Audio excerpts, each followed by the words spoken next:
गडचिरोली जिल्ह्यातील दक्षिण भागात ऐरी विधानसभेचे आमदार व माजी कॅबिनेट मंत्री धर्मराव बाबा आत्राम दौऱ्यावर आहेत। आपण अनेक प्रश्नांवर त्यांच्यासोबत चर्चा करू।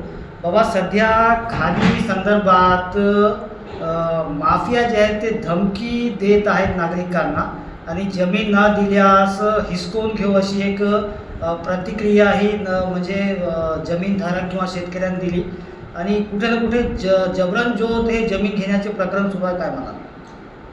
महत्त्वाचं म्हणजे आपण पाहत आहोत की या जिल्ह्यामध्ये थोडाफार जबरदस्तीचा वातावरण इथे तयार झालेलं आहे। आता नुकत्याच काल परवाचा प्रकार आहे की जे जवेरी खुर्द ग्रामपंचायतचे एकापरी तालुक्याचे लोक जाऊन SDM ऑफिसमध्ये निवेदन देण्याकरता गेले। SDM हजर नव्हते म्हणून तहसीलदाराकडे त्यांनी निवेदन दिलेलं आहे आणि त्याच्यामध्ये स्पष्ट सांगितलेलं आहे की जे ओम साई राम म्हणून कोणतं तरी कंपनी आहे, त्या कंपनीच्या लोकांनी अशा प्रकारचा त्यांच्यासोबत काही शासकीय अधिकारी हे सुद्धा त्याच्यामध्ये गेलेले आहेत असं प्रकारचं मला कळलेलं आहे आणि त्या दृष्टिकोनातून शासकीय अधिकारी आणि ओम साई रामचे प्रतिनिधी तिथे जाऊन लोकांना धमकवत आहे की आम्ही तुम्हाला जमीन तुम्ही दिले नाही तर आम्ही हिसकावून घेऊ आणि जबरदस्तीने आमचं काम मशीन वगैरे आणून आम्ही काम सुरू करू असं प्रकारचं धमकी त्यांनी दिलेलं आहे आणि त्या दृष्टिकोनातून हा पेसा क्षेत्र आहे, पूर्ण 100% ट्रायबल एरिया आहे आणि हा 100% आदिवासी क्षेत्र असल्यामुळे ह्याच्यामध्ये अशा प्रकारचा धमकी देणं हा चुकीचं आहे आणि त्या दृष्टिकोनातून संबंधित गर्देवाडा ग्रामपंचायत गर्देवाडा पोलीस स्टेशन किंवा पिंपरीबुर्गी पोलीस स्टेशन या दोन्ही पोलीस स्टेशनमध्ये ह्या सर्व जे संबंधित अधिकारी आणि जो प्रतिनिधी जाऊन धमकी दिला त्यांच्यावर ॲट्रॉसिटी ॲक्ट ताबडतोब त्यांनी दाखल केलं पाहिजे, नाहीतर इथे फार मोठा आंदोलन होण्याची शक्यता नाकारता येत नाही आणि त्याच्यामध्ये मला जमिनीवर उतरावं लागेल या दृष्टिकोनातून अशा प्रकारचा इशारा प्रशासनाला देऊ इच्छितो। कारण की हा अशा प्रकारच्या मालगुजारी कोणाचा चालणार नाही। आता नक्षल संपलेले आहेत, परंतु आता हे अर्बन नक्षल तयार होऊन आम्हाला धमकी देण्याचं काम जर करत असतील तर आम्हाला कसं काय त्याचा प्रतिकार करायचा हे प्रतिकार आम्हाला करता येते आणि अशा प्रकारचा मोगलशाही बिलकुल चालणार नाही आणि कोणत्याही परिस्थितीमध्ये अशा प्रकारचं धमकी आम्हाला देण्याची काही गरज नाही आहे। हा जंगल जमीनचे मालक आम्ही आहोत आणि आम्ही जे ठरवू त्याप्रमाणे हे सगळं चालेल आणि त्या दृष्टिकोनातून सर्व जनता जे ठरवतील लोकशाही आहे आणि लोकशाहीमध्ये ते दडपशाही चालणार नाही हे आपल्याला मी सांगू इच्छितो आणि अशा प्रकारचं वातावरण ते बिघडवायचं काम जर काही प्रशासकीय अधिकारी आणि खाणीचे लोक करत असतील तर त्यांना उत्तर देण्याची ताकद आमच्याकडे आहे।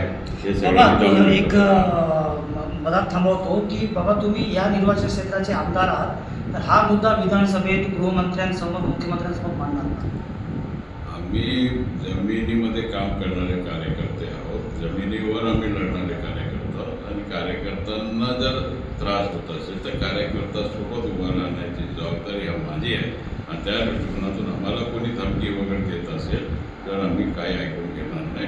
आमच्याकडे लोकशाही पद्धतीने लढायचा धमक आमच्याकडे आहे आणि जवळजवळ 50 वर्ष हेच काम आम्ही केलं। सध्या गडचिरोली जिल्ह्यात JSWच्या माध्यमाने 14 गावातील नागरिकांना जे आहे ते जमीन अधिग्रहण सुरू आहे, याचा विरोध कुठे ना कुठे मोठ्या प्रमाणात नागरिक सुपीक जमिनीतील शेतकरी करत आहेत, काय म्हणतात? नाही, हे शेतकऱ्यांचा जे प्रश्न आहे हा फार महत्त्वाचा प्रश्न आहे आणि शेतकऱ्यांना न्याय देणं हे आमचं सगळं लोकप्रतिनिधींचं काम आहे आणि प्रशासकीय अधिकारीसुद्धा त्याच्यामध्ये लोकांना आणि लोकप्रतिनिधींना घेऊन जर काम केलं असतं तर त्याच्यामध्ये जरूर मार्ग निघाला असता असं मला तरी वाटते आणि परंतु हे जे जबरदस्तीचं प्रकरण जे सुरू झालेलं आहे हा कुठेतरी चुकाच आहे। म्हणजे आपल्याला थोडाफार लोकांमध्ये सुजागडचा खदानीसुद्धा सुरू करत असताना लोकांना थोडाफार विरोध होता, परंतु मी स्वतःहून पुढाकार घेऊन त्यांना समजून काय फायदा आहे, काय नुकसान आहे, काय आहे त्याच्यामध्ये आज आपण पाहतो त्याचं चित्र बदललेलं आहे। सुजागडचा खाणीचा हा सुद्धा खाणीसुद्धा आपल्याला करायचं असतील तिथेसुद्धा आपल्याला चामोर्शी भागामध्ये जे लोकांचं जे दडपशाही प्रशासनातर्फे सुरू आहे हा असं चुकीचं आहे आपण त्यांना शेतकऱ्यांना समजून जर सांगितलं तर मार्ग निघू शकते. लोकशाहीच्या माध्यमातून लोकांना समजायला पाहिजे, सांगितलं पाहिजे त्याचे फायदे काय आहे. शेतकऱ्याला योग्य भाव मिळाला पाहिजे, योग्य न्याय मिळाला पाहिजे. शेतकरी आपल्याला जमीन देते, त्याला काही अडचण नाही, परंतु बोलण्याचा पद्धत असते, धमकवायचं पद्धत नसते. सध्या राज्यात राजकारण तापलेलं आहे. राष्ट्रवादीचे मोठे नेत्या रुपाली चाकणकर जे आहेत ते महिला आयोगाचे राजीनामा दिलं आणि अशोक खरात प्रकरण सध्या गाजत आहे. तर अशोक खरात सोबत अनेक मोठमोठे नेत्यांचे फोटो जे आहेत ते व्हायरल झाले. याबद्दल काय? ह्याच्यामध्ये मी काय प्रतिक्रिया देण्याचं काय कारण नाही, कारण की आता ते आमचे जे महिला आयोगाचे अध्यक्ष होते ते चाकणकर मॅडम, त्यांनी राजीनामा दिला. ते आता आमचे नेते उपमुख्यमंत्री त्यांनी त्यांचा राजीनामा मागितला, त्यांनी दिलेला आहे आणि त्याच्यामध्ये कोणाचा काय आहे ते पुढे आता चौकशी माननीय मुख्यमंत्री यांनी लावलेलं आहे आणि चौकशी अंती काय आपल्याला किती लोक आहेत काय आहे त्याच्यामध्ये सगळं काही कळेल. परंतु जे महाराष्ट्रामध्ये आपण अंधविश्वासाचा कायदा पण केलेला आहे त्याच्यामध्ये अशा प्रकारचा प्रक्रिया 21वी सदीमध्ये सुद्धा असं चालत असेल, कडक कारवाई झाला पाहिजे असं माझं तरी मत आहे. आणि बाबा, गडचिरोली जिल्ह्यासह विदर्भात गॅस सिलेंडर, LPG सिलेंडर किंवा डिझेल पेट्रोलची कमतरता जी आहे पडत आहे. सध्या युद्ध सुरू आहे, याचे परिणाम महाराष्ट्रासह देशात बघायला मिळतात. काय देशात काय परिणाम तसं काही दिसत नाही. गॅस मोठ्या प्रमाणामध्ये आहे, पेट्रोल डिझेल मोठ्या प्रमाणामध्ये आहे. फक्त कुठेतरी हे लोक अफवा वगैरे सगळं ते पसरवितात, त्याच्यामुळे थोडाफार लोकांना धावपळ सुरू होऊन जाते. परंतु आपण रेग्युलर जर आपण पाहिलं तर कुठे असं प्रकारचं नाही. तर बाकीच्या क्षेत्रामध्ये पाकिस्तानमध्ये आपण पाहतो टी व्हीमध्ये मारापिटी झालं, पेट्रोल पंपामध्ये मारामारी चालू झालं. बांगलादेशामध्ये कमीत कमी 2 किलोमीटरचा लाईन पेट्रोल करता लागलेलं. आपल्याकडे आपले पंतप्रधान यांनी असं प्रकारचं परिस्थिती इथे निर्माण केलेलं आहे की सगळ्यांना विश्वासात घेऊन त्यांनी आता सगळे बाकीचे जहाज बंद आहेत, परंतु आपले ऑइलचे टँकर वगैरे सगळं जवळजवळ 8 ते 10 टँकर आपल्याला भारतामध्ये आलेले आहेत. गुजरातला पोहोचलेलं आहे आणि आपल्याला मुंबईच्याकडे पोहोचलेलं आहे.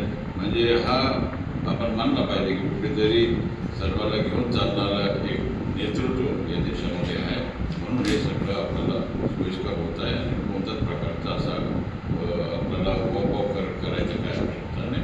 बाकीच्या राज्यांना सुद्धा मी सांगू इच्छितो, जिथे जिथे माझे जे विचार ऐकत असतील तर त्यांनी असं काय करायचं काय आवश्यकता नाही. मोठ्या प्रमाणामध्ये आपल्याकडे तेलाचा साठा आहे आणि गॅसचा साठा सुद्धा भरपूर आहे आणि अशा प्रकारचा आपल्याला कोणत्याच प्रकारचा अडचण येणार नाही. बघू शकतो आमदार धर्मराव आत्राम हे प्रतिक्रिया देत होते आणि सध्या जे आहे एक अफवामुळे गडचिरोली किंवा चंद्रपूर जिल्ह्यात पेट्रोल डिझेलसाठी मोठमोठे रांगा अनेक पेट्रोल पंपांवर दिसत आहे. कॅमेरामॅन सोहेल पठाणसोबत मेम इरफान, TV9 गडचिरोली.